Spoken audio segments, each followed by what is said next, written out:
राष्ट्रवादी काँग्रेसचे सर्व शरद पवार यांच्यावर टीका केली जात आहे. शरद पवार यांच्यावर कोणी टीका करू नये असे प्रतिपादन राष्ट्रवादी काँग्रेस युवक प्रदेशाध्यक्ष महबूब खान यांनी केले. ते महाराष्ट्र विमान बैठक निमित्त रविवार दिनांक 7 जानेवारी रोजी परभणी दौऱ्यावर होते. शहरातील राष्ट्रवादी भवनात राष्ट्रवादी युवक काँग्रेसच्या पदाधिकाऱ्यांसोबत बैठक घेत महबूब शेख यांनी महत्त्वाच्या सूचना दिल्या. सदरील बैठकीस खासदार फौजिया खान, जिल्हाध्यक्ष विजय गव्हाणे, जाकीर लाला, तहसीन खान, रितेश काळे, फहद शालीमार, विकास लंगोटे, शेख अहमद, मनीषा केंद्रे व शहरातील शरद पवार गटातील माजी मनपा सदस्य व राष्ट्रवादी काँग्रेस युवक पदाधिकाऱ्यांची मोठ्या संख्येने उपस्थिती होती. जिल्ह्यातील अनेक मोठे नेते आपल्या सोबत असताना अचानक लोकसभा निवडणुकीच्या तोंडावर अजित पवार गटात गेले. जे आमच्या सोबत आहेत त्यांच्या चौकशा लावायचे काम स्थानिक पातळीवर सुरू आहे. येणाऱ्या लोकसभा, विधानसभा, जिल्हा परिषद व मनपा निवडणुकीत जनता फक्त शरद पवार यांच्या पाठीशी खंबीरपणे उभा राहणार असल्याचे प्रतिपादन महबूब शेख यांनी यावेळी केले. सगळ्यांना वेगवेगळ्या ऑफर येत असून पदाधिकाऱ्यांनी कुठल्याही फुलताप्याला बळी पडू नये, तसेच जनतेच्या समस्या सोडवण्यासाठी नेहमी तत्पर असले पाहिजे असे यावेळी म्हणाले. गद्दारी केलेल्यांनी विना संरक्षण गावात त्यांना जनता फिरकू देणार नसल्याचेही त्यांनी अजित पवार गटाला टोला दिला. बैठकीत बोलताना खासदार फौजिया खान म्हणाल्या की सध्याची सरकार हे लोकशाहीचे सरकार नसून हुकुमशाहीचे सरकार आहे. दबाव टाकून मनमर्जी सारखे काम केले जात आहे. यावेळी आपल्या मार्गदर्शनात जिल्हाध्यक्ष ॲडव्होकेट विजय गव्हाणे म्हणाले की परभणी जिल्ह्यातील नागरिक महाविकास आघाडी सोबत आहेत. आगामी निवडणुकांमध्ये महाविकास आघाडीच्या उमेदवाराला निवडून देतील. सदरील बैठकीत नवनियुक्त पदाधिकाऱ्यांची नियुक्ती करण्यात आली. कार्यक्रमाचे सूत्रसंचालन अतिश करूळ तर आभार सिद्धांत हाके यांनी मानले. पक्षावर प्रयत्न करणारे राज्यातले हजारो कार्यकर्ते त्या ठिकाणी आले आणि त्यांना भेटायला मी केलं पाहिजे. जयंत पाटील साहेबांनी सुप्रियाताई सांगितलं की साहेब तुम्ही व्हिडिओ कॉलद्वारे संपर्क साधा. पण साहेब चॉपरने तिथं आले, सोबत हॉस्पिटलचे 2 डॉक्टर घेऊन आले आणि कार्यकर्त्याला भेटायला व्यासपीठावर आले आणि व्यासपीठावरून हेलिकॉप्टरमध्ये बसून परत दवाखान्यात जाऊन ऍडमिट झाले. हे कार्यकर्त्यासाठी फक्त सकाळी उठलं तर काय होत नाही, रात्री पण जागावं लागते लोकांना भेटायला. म्हणून आज वाईट याचं वाटतंय का मला साहेब? कोण कशामुळे गेले हे आपल्याला माहित आहे. जे लोक 1 जुलैला टीका करत होते, विरोधी पक्षाचे नेते म्हणून त्या ठिकाणी टीका करत होते, ते लोक 2 जुलैला शपथ घेतात. भोपाळला पंतप्रधान कुणावर आरोप करत होते 71,000 कोटीचे. एमएससी बँकेचे कुणावर आरोप करत होते. गव्हाणे साहेबांकडे खूप संस्था आहेत, खूप शिक्षक तुमच्या हाताखाली आहेत. गव्हाणे साहेब, व्याकरणात जर ईडी लावली तर काळ बदलतो आणि राजकारणात जर ईडी लागली तर पक्ष बदलतो. ही सगळी ईडी जादू आहे. तुम्ही सगळे का गेले हे लोकांना माहिती आहे. आता इथलंच उदाहरण घ्या, बाबाजानी साहेबांचं. इथं पत्रकार परिषद घेतली, हम पवार साहेब के साथ म्हणाले, माझी भेट झाली, मला सांगितलं ह्या लोकांनी किती चुकीचं केलंय. आणि अचानक जाऊन गब्बर सिंगचा एवढा भाग झाला की डायरेक्ट पक्ष बदलला. म्हणजे आता जो माणूस जातोय मित्रांनो, तो गेला की समजून घ्या गेलेल्याचा एकच नारा, तुरुंगापेक्षा भाजप. आता गव्हाणे साहेबाला काय ईडी बिडी लावू शकत नाही, फौजिया खान मॅडमला लावू शकत नाही, आंबळे साहेबाला लावू शकत नाही. राहिले खंडार मामा ते उमेदवार व्हायचे म्हणले की त्यांच्या बँकेत लगेच चौकशा लावायला सुरुवात केली. म्हणजे राजकारण हे कोणत्या दिशेला चाललंय? राजेंद्रदादा विटेकर माझ्या खरं तर चांगले मित्र आहेत. 5 तारखेला तुम्ही सगळे सोबतच होता. 4ला रात्री आमचं बोलणं झालं सुमन रितेशच्या मोबाईलवर आणि मला सांगितलं 5 तारखेला मी वाईडीलाच येणार आहे. दादा इकडेच या, इकडेच चांगली संधी आहे. आणि 6 ला दादा अचानक तिकडे गेले. आमच्याकडे मी कोणाचा आदर करत नाही, पण आमच्याकडे बजरंग बाप्पा सोनवणे नावाचे लोकसभेचे उमेदवार होते. त्याला लोकसभेला 5,09,000 मतं पडली. 5,09,000 मतं. जिल्हा परिषद सदस्य होते. आणि ते बजरंग बाप्पा सोनवणे आता तिकडच्या गद्दार गटात जाऊन सामील झाले. 2 महिन्यापूर्वी ग्रामपंचायतच्या निवडणुका झाल्या. स्वतःची मुलगी 350 मतांना ग्रामपंचायतच्या सरपंच पदाला गावात पडली. जर असं कुणाला वाटत असेल की मला पडलेली मतं ही माझी आहेत, तर ते मुंगेरीलालचे हसीन स्वप्न आहेत. तुम्हाला पडलेली मतं ही शरद पवार साहेबांच्या विचाराची मतं. त्यामुळे कोणी काही वेगळे समजून घ्यायची गरज नाही. राजकीय नेता झाले, जिल्हा परिषद सदस्य झाले, जिल्हा परिषदचे अध्यक्ष झाले, ते तरुण कार्यकर्ता पुढे आला पाहिजे. ह्या सगळ्या संध्या कुणी दिल्या? हे पक्षामुळे आदरणीय पवार साहेबांच्या मुळे मिळाल्या. लोकसभेला तुम्हाला उमेदवारी दिली, ठीक आहे, तुम्ही तिकडे गेले, पण गेल्यावर काही बोलत नाही. मला वाटतं विरोधात काय जेवढे गेले तेवढे काय बोलत नाही तिथले तरी परभणीतले.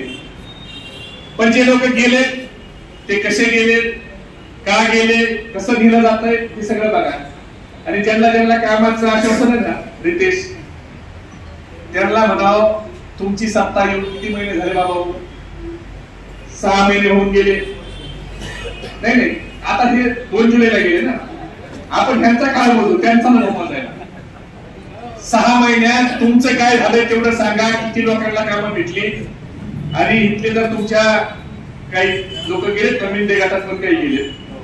माझी एक विनंती आहे, मी पण छोटी मोठी गुत्तेदारी करायचो पहिला, त्यामुळे गुत्तेदारीतला कामातलं मला थोडंफार माहिती आहे. गवारी साहेब जेवढे वर्क ऑर्डर दिले जात आहेत, 10 कोटीचं काम, 5 कोटीचं काम जर दिलं, 5 कोटीचं जर प्रमाण दिली, तर त्याला निधीची तरतूद ही 17 लाख रुपये, म्हणजे 3 आणि 4% निधीची तरतूद करायचं काम चाललंय. हे निवड तुम्हाला चॉकलेट आहे. विधानसभा झाले, किती वर्क ऑर्डर की तुम्हाला फाडून त्याची पुंगळी करून ती वाजवण्याशिवाय दुसरे काही कामाचे नाही. निधीची तरतूद 5%, 4%, आणि काम तुम्ही करणार 5 कोटीचा, 4 कोटीचा. तुम्हाला फक्त वर्क ऑर्डर भेटणार आहे. पुढचा निधी ह्याला कुणाला जर भेटला तर आपलं नाव बदलून ठेवा. एवढा पैसा येतो कुठून? 100 कोटी रुपये जलसंधारण महामंडळाची बजेटमध्ये तरतूद गव्हाणे साहेब. आणि माझ्या मतदारसंघात उदाहरण सांगतो, राज्याच्या बुकलेटमध्ये जलसंधारणला 100 कोटीची तरतूद, 69 कोटीच्या प्रमाणात जलसंधारणच्या. विधान परिषदेच्या आमदारानं 55 कोटीच्या प्रमाणात आणल्या, म्हणजे 115 कोटी आमच्या एकाच मतदारसंघात झाली. आणि कायदा काय सांगतो? तुम्ही आमदार होते साहेब, बजेटच्या तुम्हाला 1.5 पटीनं जाऊ शकता तुम्ही. म्हणजे 100 कोटीचं बजेट असेल तर 1.5 पटीनं म्हणजे 150 कोटीपर्यंत तुम्ही काम करू शकता, त्याला निधी उपलब्ध होऊ शकतो. पण हे 10,000 कोटी रुपयाच्या प्रम वाटायला लागले. हा पैसा येणार कुठून आहे? हे फक्त फसवण्याचं आणि भुलभुलाया करायचं काम चाललंय.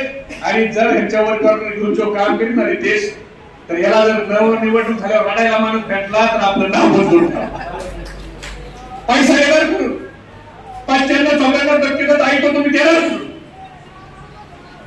हे फक्त चॉकलेट वाटायचा सध्या कार्यक्रम आहे. जे शिवानंदनी सांगितलं बोलेरो आणि काय काय गाड्या दिल्या. आता ते असं आहे, जे प्रॉडक्ट चलत नाही त्याच्यावर स्कीम येते एकावर एक फ्री. तसं आपल्यातून गेलेल्या गद्दाराचं प्रोडक्ट चलत नाही, म्हणून आम्ही दाखवण्याची वेळ आहे. आणि आज इथं बसलेला प्रत्येक कार्यकर्ता याला माहित आहे मला 1 रुपयाचं काम मिळणार नाही, माझ्या गाडीला पेट्रोल मिळणार नाही, पण मी राष्ट्रवादी भवनला जाणार, कारण मला माझ्या शरद पवार साहेबांचा विचार हा मजबूत करायचा. या भावनेचं काम करणारे कार्यकर्ते आज आपल्या सोबत आहेत. आज जाती जातीमध्ये भांडण लावायचं काम चाललंय. मराठा ओबीसी वाद कसा लागेल याचं काम चाललंय. गव्हाणे साहेब काय निर्णय घ्यायचा तो सरकारने घेतला पाहिजे. पण मनोज जरांगे पाटलासारखा एक कार्यकर्ता ज्यावेळेला आंदोलन करतो, ते काय मंत्री राहिलेले नाही, ते काय खासदार आमदार नाही, ते सभागृहात नाही. तर जो माणूस सभागृहात नसतो तो माणूस स्वतःच्या समाजाच्या प्रश्न हे रस्त्यावर मांडत असतो. पण जो माणूस मंत्री आहे, जो माणूस कॅबिनेट मंत्री मंडळामध्ये बसतो, तो माणूस जाहीर स्टेजवर येऊन एका समाजाच्या विरोधात कसं बोलू शकतो? तुम्हाला जी काही लोकशाहीत मागणी करायची आहे, तो अधिकार तुम्हाला महामानव डॉक्टर बाबासाहेब आंबेडकरांनी दिला, त्याचा आम्ही आदर करतो. पण तुम्ही ती मागणी भुजबळ साहेब कॅबिनेट मध्ये करा. रस्त्यावर येऊन तुम्ही काय जो आमचा ओबीसी आणि मराठा समाजाचा जो बांधव आहे, जो लहानपणीपासून 50 वर्षापर्यंत एकत्र राहिलाय, वागलाय, त्याचे संबंध आले, त्याचे संबंध तुम्ही खराब करण्याचे काम का करताय? जर तुम्हाला एवढं जर ओबीसीच्या प्रश्नावर बोलायचं असेल आणि रस्त्यावर येऊन बोलायचं असेल, तर अगोदर मुख्यमंत्री आणि 2 उपमुख्यमंत्र्यांच्या नाकावर तुमचा राजीनामा फेका आणि मग रस्त्यावर येऊन बोला.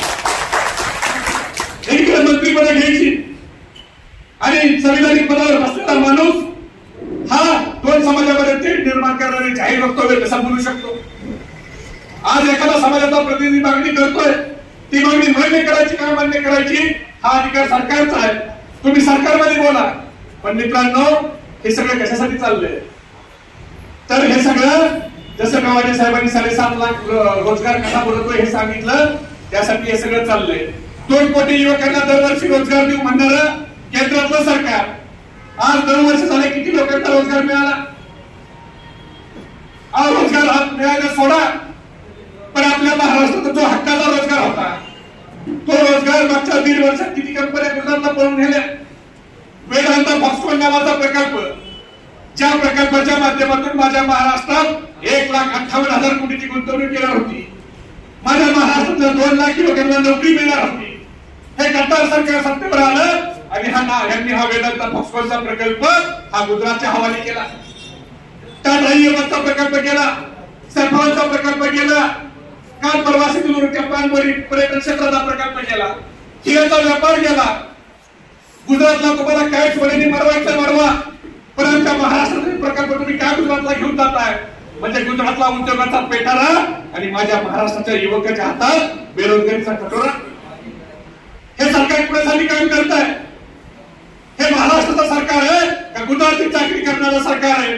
मित्रांनो, याची आपण कुठेतरी विचार केला पाहिजे. आज जवळपास 6 लाख लोकांचे रोजगार त्या मागच्या 1.5 वर्षात गुजरातला घेऊन जाण्याचं पद त्या गद्दार सरकारने केलंय.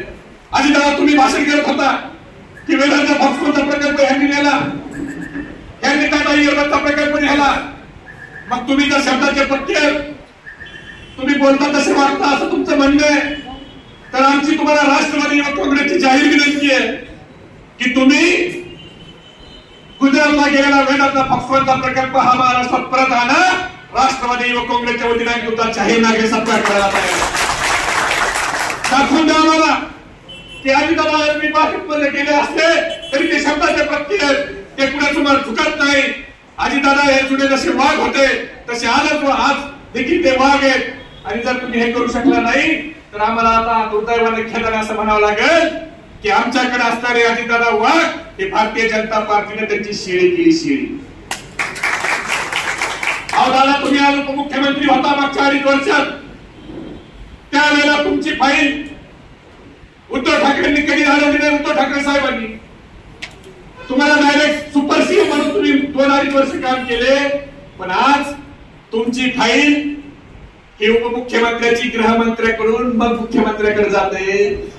म्हणजे उपमुख्यमंत्री क्रमांक 1 यापेक्षा तुमचा खालचा दर्जा झालाय. ही अवस्था तुमची भारतीय जनता पार्टीने केली. त्यामुळे तुम्ही बोलताना तुम्हाला काय बोलायचं बोला, पण कृपा करून तुम्ही आणि तुमच्या त्या बगलबच्च्यांना सांगा की शरद पवार साहेबांवर बोलू नका.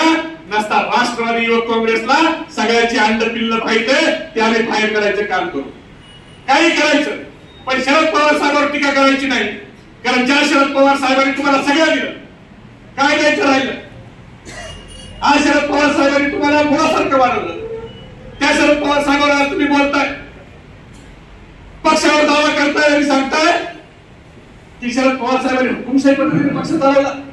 एक बाजार गुंडा उठतो आणि मग तो पक्ष स्थापन केला म्हणून कुणी पक्षाचं मालक होत नाही. शिवाय आता उद्या हे बाजार गुंडे असं म्हणायला कमी करणार नाही, उद्या हे म्हणायला ह्यांनी कमी करू नये. आज काय अवस्था आहे? बाप बदलायची स्पर्धा लागली गव्हाणे साहेब, बाप बदलायची. एवढे बाप बदलायची राजकारणात स्पर्धा लागली की रोज ईडी लागली की एक नवीन बाप लोक बदलायला लागले. गतलिया कई सांप बदल लेते हैं, पुण्य के आड़ में पाप बदल लेते हैं, मतलब के लिए कुछ लोग अपने बाप बदल लेते हैं. त्यामुळे ज्या मतलबामुळे जे लोक गेले त्यांनी आदरणीय शरद पवार साहेब हे आम्हाला सांगू नये, महाराष्ट्राला सांगू नये. आता पवार साहेबांना सोडून गेल्याच्या नंतर तुम्ही तिकडे गेलाय ना, गेल्या घरी सुखी राहा, पण पवार साहेबांच्यावर तुम्ही टीका करू नका. आज मला आवर्जून या ठिकाणी सांगायचंय, शेतकऱ्यांचा विषय, बेरोजगारीचा विषय, आरटीआय मधून माहिती मिळाली. आरबीआयने सांगितलं की 87 उद्योगपत्याची 25 लाख कोटी रुपयाची कर्जमाफी मागच्या 9 वर्षात केंद्र सरकारने केली. पण शेतकऱ्याची 71,000 कोटी रुपयाची कर्जमाफी देशातल्या शेतकऱ्याची करायला शरद पवार साहेब कृषी मंत्री असावे लागतात. 40,000 रुपयासाठी आज शेतकरी मरतोय आणि 87 उद्योगपत्याची 25-25 लाख रुपयाची तुम्ही कर्जमाफी करताय, पण शेतकऱ्याची कर्जमाफी करायला त्यांच्याकडे पैसे नाही. एका आंदोलनाला स्वतःकडे यायला, त्यांच्याकडे स्वतःकडे घ्यायला 100 कोटी आहेत. आता मला सांगा, आपल्यातली लोक जी गेली ते लोक शिंदेगडच्या वेळेला फुटला त्यावेळेला विधान भवनाच्या पायऱ्यावर उभा राहून काय घोषणा देत होते? 50 खोके. आता ह्यांना किती खोके मिळाले असते? जर ते 50 खोक्यामुळे गेले तर ह्यांना किती खोके मिळाले असते? म्हणजे ते गेले त्यावेळेला ते तुमच्या भाषेत गद्दार होते, 50 खोक्यावाले होते. अरे मग तुम्ही गेला तर तुम्ही ते साव झाले. तुम्हाला अचानक कसा साक्षात्कार झाला? विकासासाठी गेलो म्हणते. अरे विकासासाठी गेला तुम्ही. 17.5 वर्ष शरद पवार साहेबांनी तुम्हाला मंत्री ठेवलं, त्यावेळेला काय विकास केला? किती एमआयडीसा तुम्ही आणल्या? किती धोरणात्मक निर्णय तुम्ही घेतले? अरे आज शरद पवार साहेब ज्यांनी हिंजवडीला आयटी हब केला, चाकणला एमआयडीसी केला, तळेगावला एमआयडीसी केला, बुट्टीमोडीला एमआयडीसी केली, वाळूची एमआयडीसी, त्या सगळ्या एमआयडीसी कुणाच्या काळात झाल्या? त्या शरद पवार साहेबांच्या काळात झाल्या. अरे शरद पवार साहेब ज्यांनी सगळ्या छोट्या समाजासाठी त्या ठिकाणी भूमिका घ्यायचं काम केलं. ज्या वेळेला त्याच्या घरात नाही पीठ, त्याला कशाला पाहिजे विद्यापीठ, त्या घोषणा दिल्या गेल्या.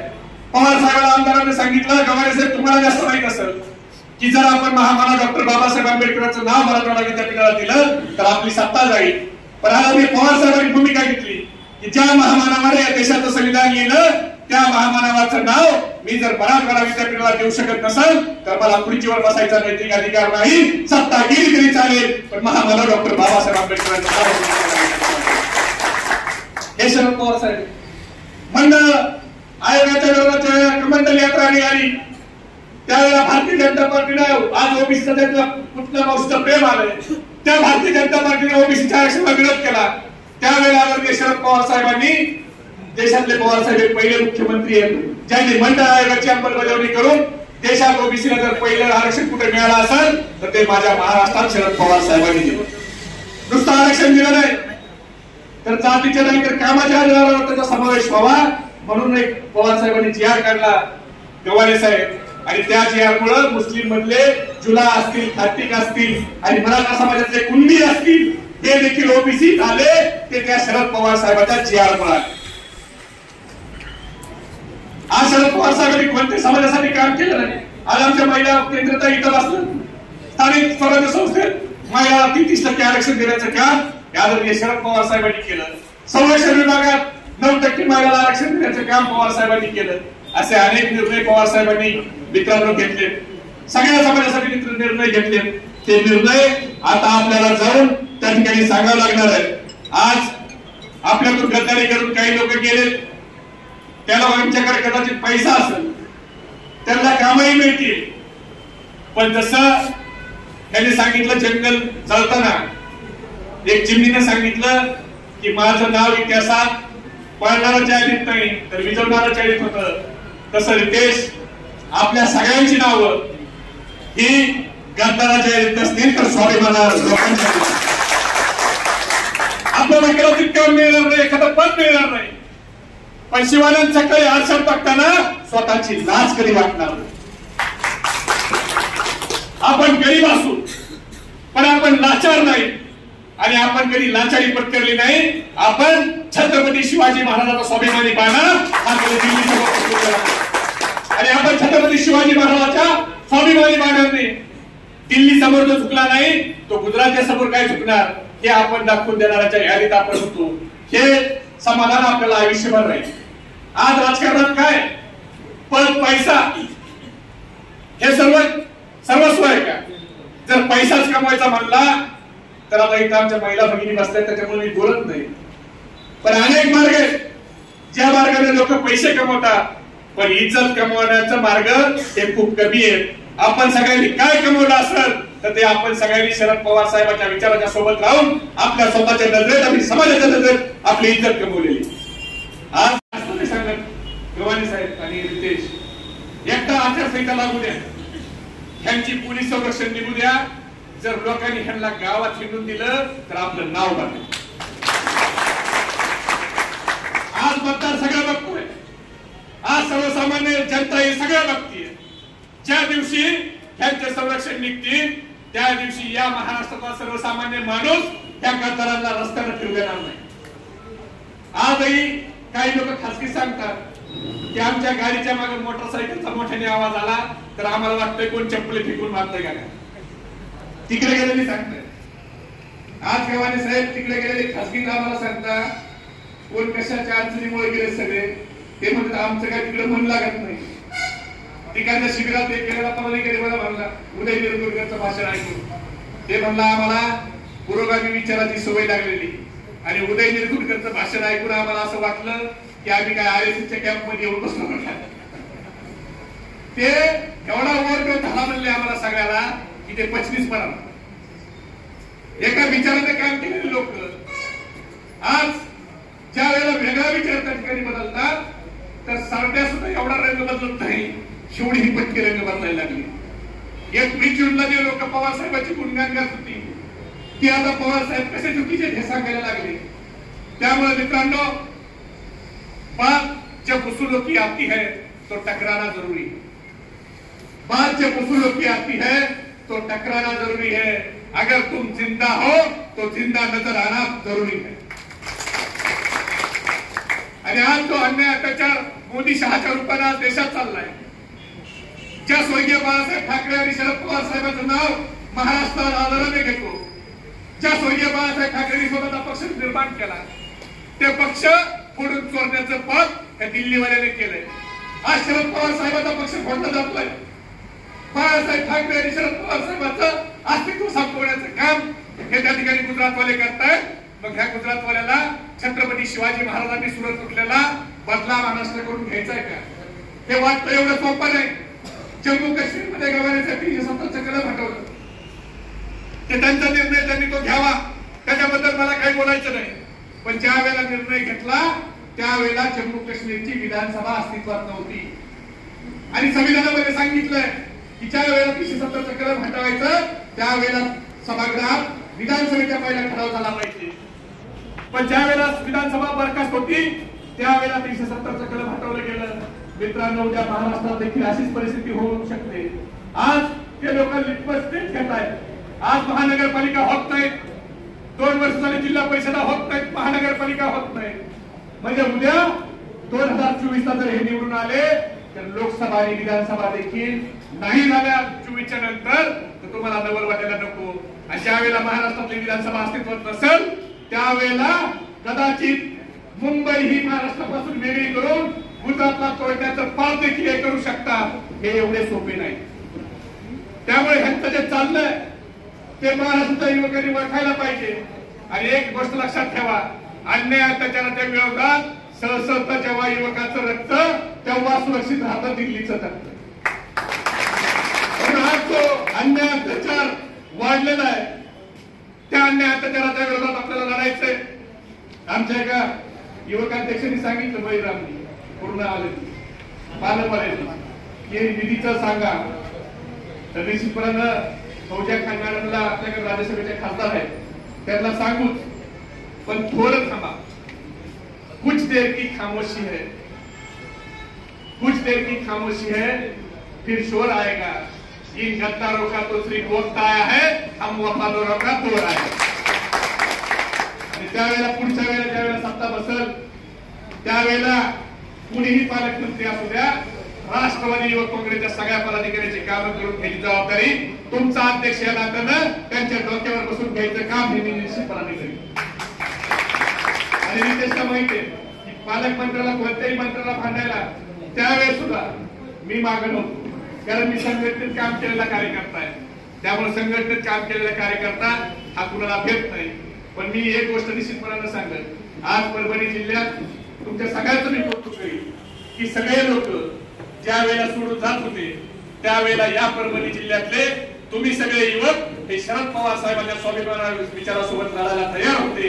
हे मात्र आमच्या सगळ्या कार्यकर्त्यांच्या आयुष्यभर त्या ठिकाणी लक्षात राहील.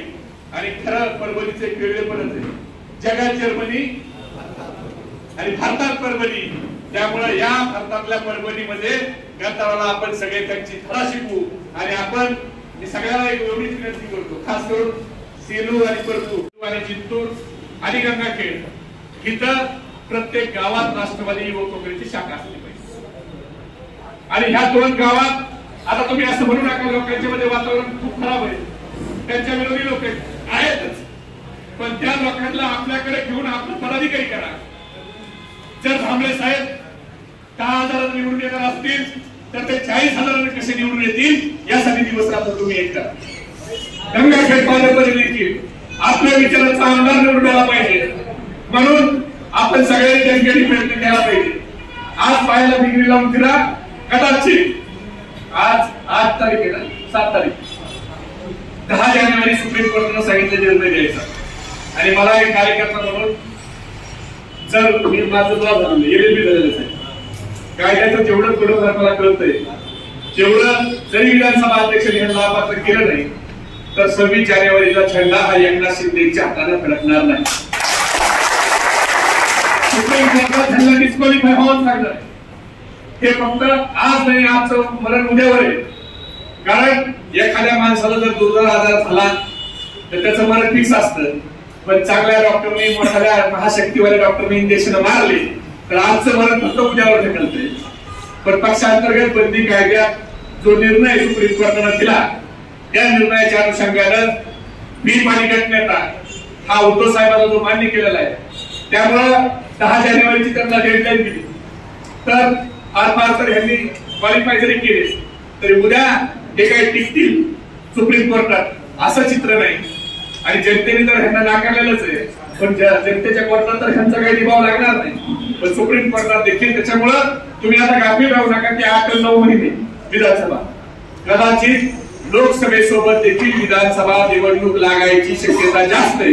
त्यामुळे आता आजपासून आपण सगळ्यांनी पुढची लोकसभेची निवडणूक होईपर्यंत रितेश पायाला भिंगरी, डोक्यावर बर्फारी, तोंडात साखर ठेवून आपल्याला प्रयत्न करायचे. आणि सगळ्या एकूण लोकांना भेटा, प्रत्येक गावात जावा, प्रत्येक गावात आपली राष्ट्रवादी युवक काँग्रेसची शाखा करा. आणि बोलू नका, पण खरं तरी आपलं सांगायला आपल्याला बोलता आलं पाहिजे. आणि समोर काहीच पब्लिक नाही असं समजून जरा जोरात भाषण ठेवा. गावाला सगळे एकदा ट्रेनिंग द्या, सगळे तालुका सेवक जरा एकदा तुम्ही घ्या.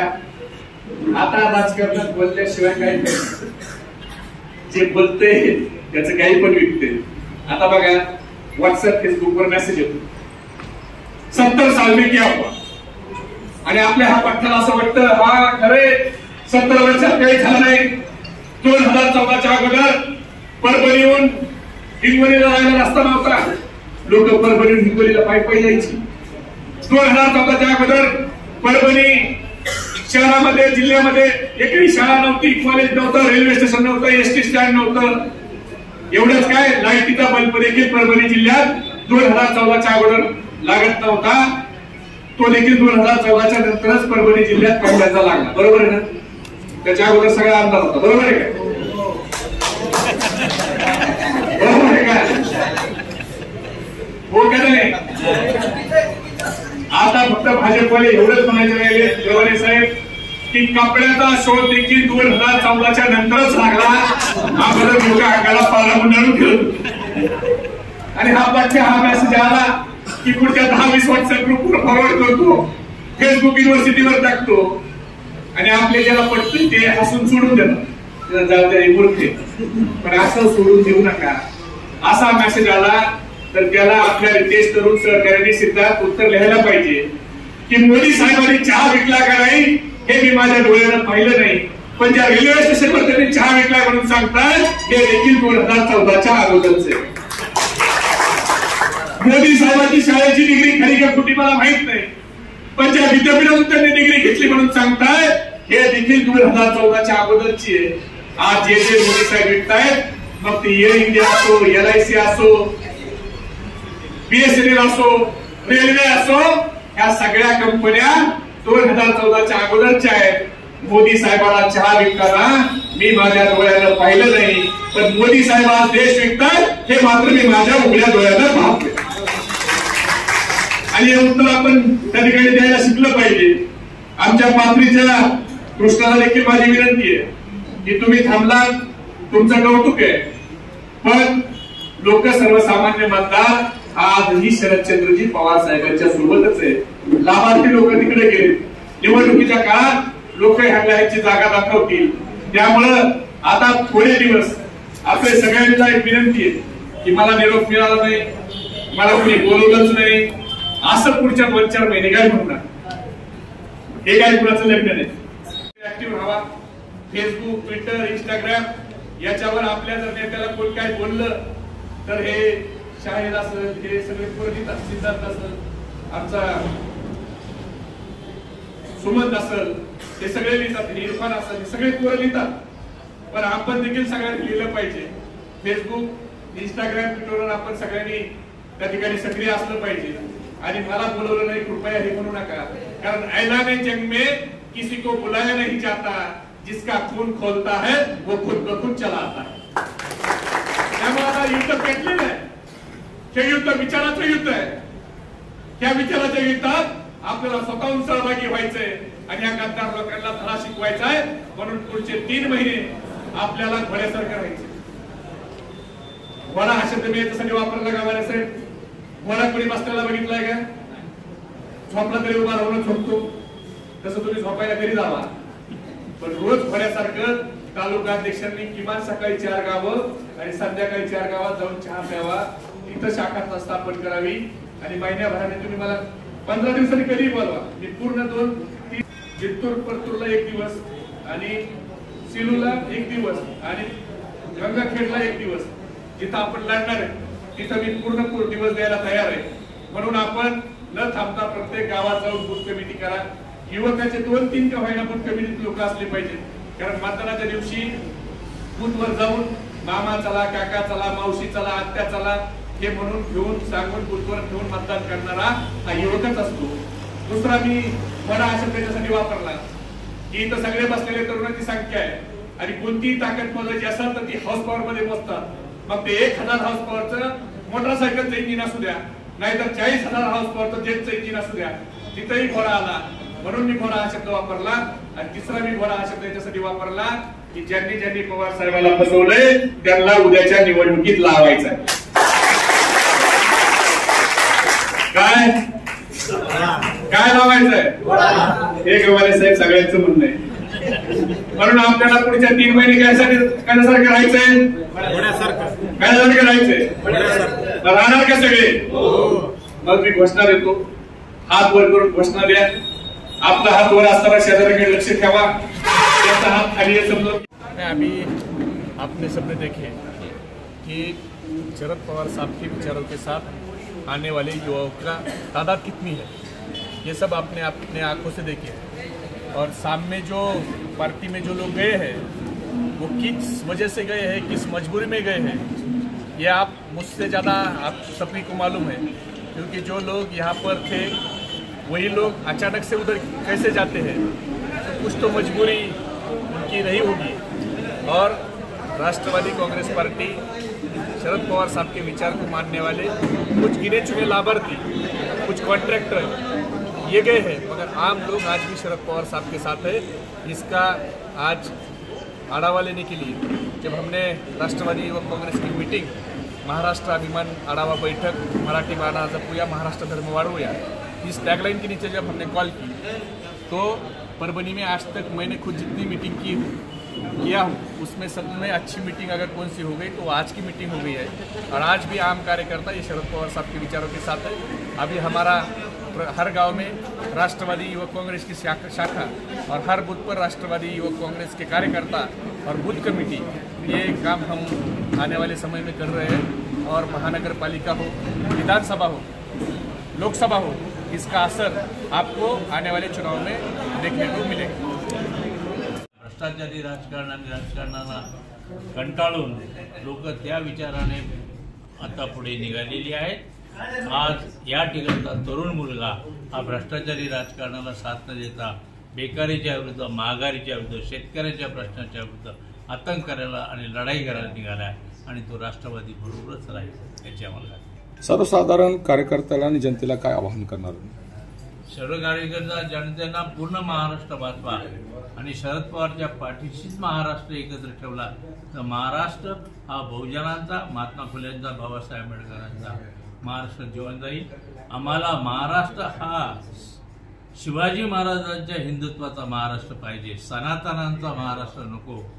आज महाराष्ट्र शिवाजी महाराजांच्या शूद्र म्हणणाऱ्या सनातनवादांचा होत चाललेला आहे, तो पुन्हा शिवाजी महाराजांच्या हिंदुत्वाचा महाराष्ट्र।